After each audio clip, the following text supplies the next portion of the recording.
Hey, it's Craig Syracuse, and welcome to another episode of Walk in Faith, the show where we go beyond the image and we discover who our guests really are. You might know them from TV, the big screen, or even the world of sports, but do we really know who they are as a person? Do we know what motivates them? Do we know what inspires them? Well, that's what we're here to find out. August Turak is a successful businessman, entrepreneur, and author, and he credits much of his success to a group that might seem very surprising, the Trappist monks.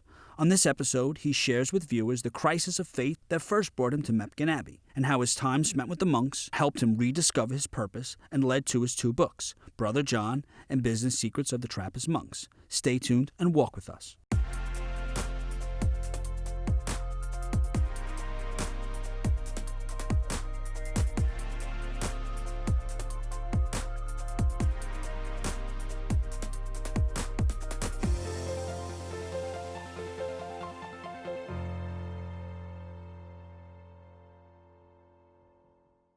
Augie, thank you so much for this opportunity. You've had such an interesting career. I mean, you had startups, it was Yext, you worked at MTV, a professor, a motivational speaker, an author. I mean, I don't know what you haven't done, but tell me, what was the inspiration behind this book? Well, we're talking about Brother John. Brother John was inspired, like so many of the happy accidents. And one of the themes of my other book, Business Secrets of the Trappist Monks, is happy accidents, and how when you're on a spiritual path, these things kind of happen to you. Well, anyway, the inspiration was that my college students at Duke called me up one day and he said, there's this contest. The Templeton Foundation has this contest and you ought to write something for it, And so the other guys were kind of goading me, these kids from Duke. And I looked it up and it was 3,500 words or less. What is the purpose of life? And I'd never written anything before in my life. And I was looking at the rules and it says previously published material, professional writers, international. It's been going on for a year and a half. I have 2 weeks, 10 days really to do it. And so they're saying, you can do it. So I sit down and I try to do it and I wasn't getting anywhere. And then another one of my college students asked me about it and I said, no, I'm not getting anywhere. And he said, why don't you just write up that story about Brother John that you're always telling us all the time? So that was the inspiration. I think a lot of the times especially when those students used to get on my nerves a lot. And I think, oh my God, I'm putting everything into them. And, I really wonder if the Lord notices, am I getting anything back? And then I think, oh my God, so many of the cool things that have happened to me have come because of the students. So anyway, the inspiration for Brother John. Anyway, I whipped this thing together in 24 or 48 hours. I take 48 hours to edit it. I send it in at the deadline. And I remember thinking to myself, this isn't going to win. Mm-hmm. It's too religious. They're not going to like that. But on the other hand, I felt like I'd done something wonderful because I love Brother John so much. And I felt like I'd got something off my chest, said something meaningful about him and our relationship with him. And then I forgot about it. 6 months later, I get a telephone call. A group of people are on a conference call, and they're saying that I won the grand prize, a $100,000 grand prize. So there were 10,000 essays submitted from 47 different countries. And I won the grand prize. That's amazing. It's a fantastic book. So it's so beautiful. What inspired, you had the conversation with Brother John. What inspired you to write the book? What took place during that conversation? Can you tell us a little bit about it? Well, actually, it was not a conversation. It was an experience. So it was Christmas Eve, 1996. Again, to refresh memories here, I was down there going through a horrible crisis. I was spending a whole month at Mepkin Abbey. And Christmas Eve is nothing special about Christmas Eve in a monastery. You get up at 3 o'clock in the morning, just like you do every day. Start going to church at 3:20. Then you go to work. And the only big difference is that instead of going to bed at 8 o'clock at night after Compline runs from 7:30 to about 8, you stay up because now there's going to be Christmas Eve Mass that starts at 8:30 or 9, depending on the year. And then it goes for about 2 hours. And then after that, you have a little party, which is extremely rare at a Trappist monastery. So you have some cookies and apple cider and things like that, and you say Merry Christmas. So we went to Mass, and after Mass, we went over to the refectory for this little party, and I'm dead on my feet. I'm just absolutely exhausted. I'm up since 3 o'clock in the morning, and working and praying. And so now all I want to do is get to bed, and all of a sudden I head for the door, and it's pouring down rain. And it's 38 degrees outside, Christmas Eve. And oh my God, I forgot my umbrella. And I'm gonna have to walk all the way back to my room in the rain, and I'm gonna have a wet surplice, and then I gotta get up for Mass again in the morning, and I'm gonna have a soaked wet surplice. So I walk over, open the door, and the light pours out from the door, and it is like like a halo around this figure standing in the rain under an umbrella. And I squint, and it's Brother John. And I said, Brother John, what are you doing? And he says, I'm here to walk those people who forgot their umbrellas back to their rooms. So we start off under this umbrella, and I'm just blown away. This guy he's the foreman. He gets up at like 2:30 in the morning, so he makes coffee for everybody. He works like a dog all day long, running around, and the phones ring all day. Have you seen John? Is anyone John? John, So he's either supervising or working. He's extremely devout in terms of his observance of the religion. And here he's got one party a year, one chance to eat some cookies, and he prefers to stand outside in 38-degree weather in the rain in case some bozo like me happens to come out and forgot his umbrella. And so to me, this was extraordinarily confrontational, because why am I not like this? Why are we not all like this? Because it was obvious to me, I knew Brother John by this time. Nobody was happier. Nobody was more at peace. Nobody radiated holiness more in my whole life than this man, Brother John. So what did he have that I didn't have? What's he got that I ain't got? And maybe I don't have what it takes. So I don't want to give away any more of the story. So that's what triggers the rest of the story, only to say that it has a tremendously uplifting ending to it.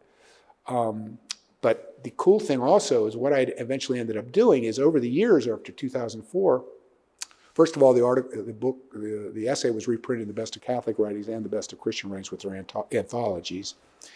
And that, of course, led to me writing an article for Forbes, which led to my book, Business Secrets. But in the meantime, I'd get these letters every once in a while from people saying that Brother John had helped them through the death of a child, or had helped them through a horrible divorce. And then a year ago, August, it'll be 2 years this August, a man showed up at my door, executive vice president for BB&T Bank, to tell me that his wife had just walked out on him. And he was madly in love with her, and she'd walked out on him, and he'd went into a spiral and became almost suicidal. He was Catholic. He was from Peru, actually. But he still almost became suicidal. Somehow or another, he stumbled on my essay, Brother John. That helped him feel like there was some hope. He ended up going to the monastery. The monks took him in for a month. That turned his life around. He drove all the way to Raleigh, North Carolina, like 6 hours from his home, to thank me for writing Brother John. And I said to him, this is tremendous. I mean, I'm very flattered. I'm very, very humbled, especially because you're not the first person, but I'm also feel guilty. And he said, why would you feel guilty? And I said, because I've got a candle under a bushel basket. I've got to get it out there. So as soon as he left, I talked to Melissa, who runs my nonprofit. I said, Melissa, we got to do what we've been kicking around doing. So you have a 3,500 word essay. How do you turn it into a book? What if it was an illustrated book? What if I got an artist?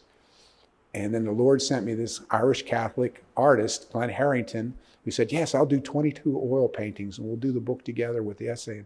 And then I think, wow, I don't know that to this day, by the way, I've never met Glenn Harrington, the artist who did all these paintings. And I said, well, how do I know he's any good? How do I know what I'm doing here? So I called my nephew, who works for Scholastic in New York here. And I said, can you find out something about this Harrington guy? He's very devout, and he thinks it's a great idea because he never gets to do anything religious. He said, you can't do anything art and religion today, And so he really wants to do it. So he calls me back. He says, he's famous. He's done 400 books. Wow. We pay him $10,000 to do one cover for one book for us. All the top publishers use him. So God bless, he steps forward. He does 22 oil paintings of Mepkin Abbey and Brother John and the monks. And we put that together. And so all of that came out of a man standing outside on the umbrella. Fantastic story.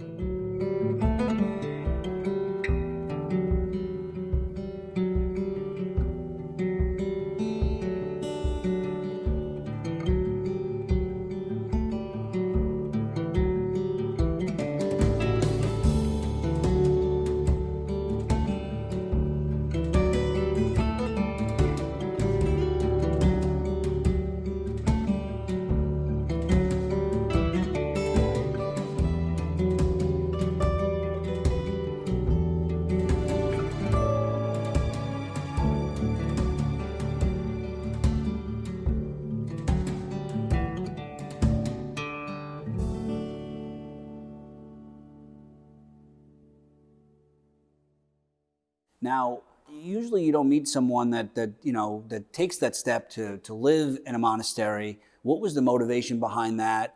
And what was it like? I mean, I've only been to a monastery once, right? We had the opportunity to be there, but tell me what it's like. Well, first of all, let me real quickly tell you, another unhappy accident. What most people, myself, I thought was unhappy. My college students back in 1996 coaxed me into going skydiving as a team building exercise. Again, these Duke kids. And so I said, okay, but I was afraid to tell them I was too old to go. I was brave enough to jump out of an airplane, but not brave enough to tell them I was too old to be jumping on airplanes. Anyway, I jump out of an airplane and I smashed my ankle, and compound fractured the tibia and the fibula. I'm in the hospital for a week, and I started having all these panic attacks and tremendous depression. And it's the launch of what I came to call, and I mentioned it in my book, my 2-year dark night of the soul. And right then, again, another call. So a few months after I got out, I was still very, very severely depressed. The panic had gone away, but I was very depressed. And I get another telephone call from another one of my students, Josh Skidlark was his name, not that it matters. And Josh says, I'm taking your advice. I'm doing something meaningful with my summer. I said, well, what are you doing? And he said, I'm at the Trappist Monastery of Mepkin Abbey. I'm a monastic guest, which means I wear a habit, get up at 3 in the morning with the monks, pray with them, work with them, do everything that they do. And all of a sudden I just blurted out, I got to come. Oh. And something was speaking to me that my salvation for what I was going through was there. And he said, let me go ask Brother John. And that was the first time I ever heard Brother John's name. And a couple minutes later, he comes back and says, Brother John says, come on down this weekend. So I went that weekend, I was blown away. Went the following weekend, then the following weekend. And then I applied to become a monastic guest. And it was the Christmas of 1996 that I went down there for a month. When the episode between Brother John and I under the umbrella, which led 10 years later to the essay that won the Templeton Prize, happened. So to answer your question real quickly, first of all, we're talking about the Cistercians, the order of the Cistercians of the Strict Observance. They're called Trappists, but that's their real name, OCSO. They are a part of the Benedictine tradition, though. So as Benedictines, it's ora et labora, prayer and work. And as I point out in Business Secrets, for a Trappist, prayer is a form of work and work is a form of prayer. So really what they do is they're a contemplative order, though, so prayer is very much at the center of their life. They do go to church 8 times a day. They chant the Psalms and do all the things that St. Benedict advocated. They also have private reading, what they call Lectio Divina, and meditation. But they also work. They always have some kind of a business they run because they have to be self-supporting. And that's what inspired, of course, Business Secrets of the Trappist monks. That's a great story. So now, prior to the skydiving, did you have a strong connection to faith? It's an interesting word to say, did I have a strong connection to faith? When I was in college, I went through a process of, I grew up Catholic, I grew up the oldest of 8 children, altar boy, choir boy, the whole ball of wax, as we used to say. But when I wanted a scholarship to go to prep school. By the time I hit college, I was, for a brief period of time, I was actually an atheist. And then I found out that it was intolerable. Carl Jung one time said, whether God exists or not is a legitimate question. That man needs a God is an irrefutable fact. And I found that out. It was not a very happy atheist. So I went on a spiritual quest, in a lot of ways it was a philosophical quest to begin with. What is the purpose of life? What is the meaning? Is there a God? How would I know if there was a God? How do I know whether I'm kidding myself or not? What is the difference between faith and belief? And interestingly enough, I was at college at the time and I decided I'd drop all any ideas that I would do anything for my career, and I would just take classes that I thought would help me answer these questions that were bugging me. And I remember actually thinking, well, I'll be a couple of semesters, 6 months or so, I'll knock this thing out. Well, and I'm still, yeah. So anyway, I launched on a spiritual path right from there. I was a spiritual seeker. And, but as I mentioned in my book, I make a distinction to this day between belief and faith. I was never comfortable as a believer, but I always had a tremendous amount of faith, because to me, faith is what, belief is kind of the thing that you do when you're kind of resting. Faith is the kind of thing that you work at. You're constantly working at trying to find God. I was a seeker of God. I agree. Especially faith is something that I think we all work on. And one of the things too in your book, like about fear, and for me personally, like I have a lot of fear, and I think that's because of my lack of faith. Do you think there's a direct correlation between faith and fear, or lack of? Absolutely. As a matter of fact, what triggered my dark night of the soul, first of all, there I am. I'm having these panic attacks. I'm in the hospital. I can't put my finger on why at first, because it's a broken ankle. It's not a broken neck. And then all of a sudden it hit me, you're facing your mortality. Yes, today it's the ankle. What about in a few years when the doctor comes in and says, excuse me, Mr. Turak, but there's nothing we can do for you. Then what are you going to do? And so then when I realized that exacerbated the panic. So then okay, now I'll just reach back for all this religious stuff I've been doing for the last 20 years. And when I reached for it, there was nothing there. As a matter of fact, yesterday I was talking to Cardinal Dolan on his show, and I used I'm dropping the names. And I used the term that I said Father Christian told me that's called Deus absconditus. And Deus absconditus is the Latin word that means God absconds, God leaves. And he does that in order to make you really realize just how important he is in your life. So I looked around for my spiritual, buffer against death, and there was nothing there. All I cared about, and it was horribly humiliating to realize, but I was facing it. The only thing I cared about at that point was what the doctor had to say, and I was terrified to die. I was absolutely terrified. So yeah, it's terror and faith especially the fear of death are very, very closely related. I want to pick that up when we come right back. We'll be right back, guys. Augie.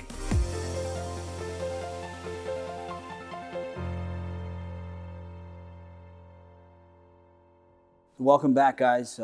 So Augie, you mentioned something about how, I think you said God at some points will leave us, right? Mm-hmm. And I was reading something how, God will chase us down at some points in some parts of our lives, but then it's our job, like you said, he walks away. He'll chase you down, he'll walk away, and then it's your job to learn to read scripture, to learn about who he is, and really chase him down, to work towards that relationship. Right. So now you're in the hospital, you sort of have this experience where you come to this realization. And was there anything else that was going on at that time? And what happened immediately? The next day, what happened? Well, first of all, I finally got out of the hospital, and then I tried to recover by doing really tough rehab and things like that. And interestingly enough, and this is, a number of people said my next book should be about my 2-year dark night, because all these strange things started happening to me. But one of the, now in retrospect, really cool things that happened to me, it was very disconcerting at the time. I was at the gym, and I'm working out really hard on the Stairmaster, trying to throw off this despair. I got this sense of just being sucked down. What I didn't realize, and to jump ahead, is I was being sucked down to God. Mm-hmm. But it didn't feel that way. It felt like I was being sucked down into something terrible. And I'm fighting against it, so I'm resisting. And anyway, I'm on the Stairmaster, and I'm going like crazy, and all of a sudden I hear this voice. And the voice says, not feeling too good, are you, Og? Mm-hmm. I whirl around, and there's this guy standing there with this long hair. He was in his 40s. I knew him from the gym. He was like one of those, as the kids would say, he was a hi-bye friend. They talk about hi, bye. They're hi-bye friends. I have those friends at the gym. So he was a hi-bye friend from the gym. And so at first I thought, it's none of your business how I feel. What are you doing? And then I thought, I was just too tired. I was exhausted. I just nodded. He said, yeah, feels like your heart's broken, don't it? And I thought, my God, that's exactly how I feel. And I felt for the last 6 months. And I never had the words for it. That's exactly how I feel. And I nodded again. He said, in AA, we call it the soul hole. He said, I'm here to tell you that you're in for 2 years of so much hell, you're going to be wishing you was never born. But you're going to come through to the other side, and God's going to be waiting for you, and you're going to like yourself a whole heck of a lot more than you do right now. And he said it to you in the gym. And he said this. And you've never really spoken to him Never had before. spoken to him. So then he turns around. Interestingly enough, his name was Hugh. I couldn't even remember his name, so the previous time he had said to me, just remember, hey Hugh, hey Hugh, hey you. That's how you'll remember my name.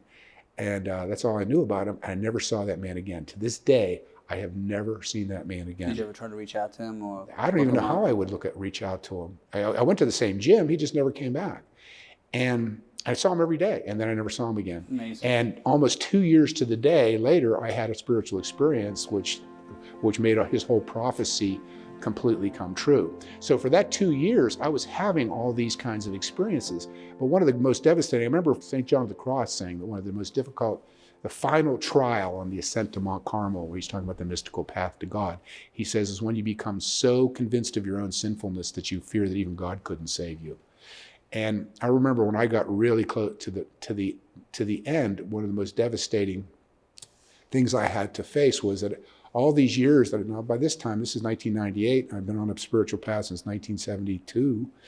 I had to face the fact that I'd been running away from God, not running towards him all those years.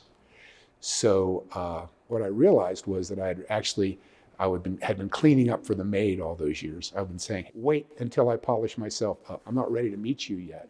And of course, in retrospect, I look back and I said, oh God, that's what St. John of the Cross was talking about. That's interesting. So anyway, I think a lot of the times is that we do think we're seeking God when we're actually bargaining with him. We're actually kind of running away, saying, not yet. Well, what did St. Augustine say? Lord, make me celibate, just not yet. It's interesting how you say too, how we wait for a specific time to come to faith or even to make donations, and God wants us where we are. I mean, he wants us, with our sin, with our faults. There isn't a perfect time for anything. Right. It's fascinating. I mean, especially for you looking back, you could see how all of these things sort of connected to where you and led you to where you are. And you use some analogies and references from films, like Right. Devil Loves Prada, which is an interesting one that you use, which I think is one of your favorite films. Mm-hmm. How you say how she went through all the adversity and the trials and tribulations, and that was all part of God's plan. Mm-hmm. But sometimes in the moment, it's difficult for us to see God's plan because we expect it to be a certain way and to play out a certain way. And I think it's also important that we don't see its plan, because then you get more spontaneity. It's kind of like when a psychologist, there's a pretty famous psychological experiment to test for leadership ability. It's just one thing. And what they would do is they would hire college students or whatever, and they would say, listen, we're going to pay you $50 an hour, and all you got to do is answer these questions. Some guy's going to give you a survey. So they bring them in, and they sit down. There's a guy in a white coat, and he starts to ask them a couple of questions. And all of a sudden, the phone rings, and he says, oh, excuse me, I got to run. I'll be right back. And he never comes back. So the psychologists are, how long do you sit there? Are you willing to sit there for 5 hours or 5 minutes? And interestingly enough, the people who are the impatient ones, the ones that get up and say, what the heck's going on? They're the ones that correlate highest with having leadership ability. Somebody who's willing to sit there for 2 hours correlates not very well. Now, if the psychologist tells you, this is just an experiment to see whether you'll sit here for 2 hours or not, nobody's going to sit there for Exactly. 2 hours or not. If you can see God's plan at all times, then you don't act authentically. You don't get reality. It's like, I always say I wanted my life to be an adventure when I was starting out as a kid on my spiritual path. I said, it's not an adventure to go on a Ferris wheel. Mm-hmm. It could be a thrill, but you're completely and utterly safe. There's a plan. You know that the thing's going to go around for 5 minutes and they're going to let you off. If you want a real adventure, you got to kind of get away from the plan and be a little bit more unsure of exactly what's going on. And I think that's one of the reasons why God works the way he does. Kierkegaard said that the problem with life is we must live it forward, but only understand it backwards. It's interesting. And that's also what comes to faith too. And I think God reveals certain things to us when it's necessary. Like he gives us visions or a vision within us, or he speaks to us softly. And if you listen to that and you could sort of figure out his plan, like you could see the end, but you can't see the middle, but the beginning. Well, I think that the words I like to use is, I actually, in Business Secrets of the Trappist Monks, I came back to this at the end. I talked about Kierkegaard. The problem with life is you must live it forward and only understand it backwards. I said, I'm a good planner. All my life, I've been a really good planner, and I've enjoyed planning. If you get me in business, push the first valve down, the music goes around, I love it, and I'm good at it. But I never had a plan for my life. I said what I had was a mission. See, I think what God really provides us with, if we're listening, that's where the whole hero's journey. What's the first stage of the hero's journey? The vocation. This is when the hero gets his mission. But the mission is a direction. Mission is a huge thing. A plan is by Thursday I'm going to have, eaten 5 pizzas or whatever. That's a plan. And I think God reveals himself more in giving us the mission that we're supposed to live, more so than trying to spell out every single detail of what we're supposed to do day after day after day. I always think of it as the assignment. So we're born with an assignment, and it's our job to figure out our gift. As St. Paul said, work out your own salvation in fear and trembling. That is, and Buddha even said the purpose of your life is to figure out the purpose of your life. But what I always say, I get a little dogmatic in both Brother John and in Business Secrets of Trappist Monks, because I don't say we don't all have a different mission. We all have the same mission, and that mission is to be transformed from selfish people into selfless people. I love that. And in the religious sense, of course, that's St. Paul talking about kenosis, about the self-emptying of Jesus, and of course Thomas A. Kempe in the Imitation of Christ. We're supposed to imitate Jesus by self-emptying ourselves, and that's selflessness, to become more selfless. So everybody is here for the same reason, to become more selfless. Now, how we do it, whether we're a doctor or a lawyer or somebody like you doing television, that's where the diversity comes in. That's where the different planning kinds of stuff come in. But the mission of all people is to be transformed from a selfish person into a selfless person. What I don't add there, what I'd like to add, I'll add it here today, is that if you disagree with me, you're just wrong. Because then, of course, I go and try to prove it. You could say that here in the church. It's fine. Yeah. So I try to prove it in all the analogies and the hero's journey and all the other things that I talk about. Augie, thank you so much for this. Thank you so much. God my bless friend. you. It was a great Thank you. time with you. Thank you very much. Enjoyed it. Hope you guys enjoyed today's episode of Walk in Faith. Tune in next week for the continuation of Walk in Faith with Augie Turak.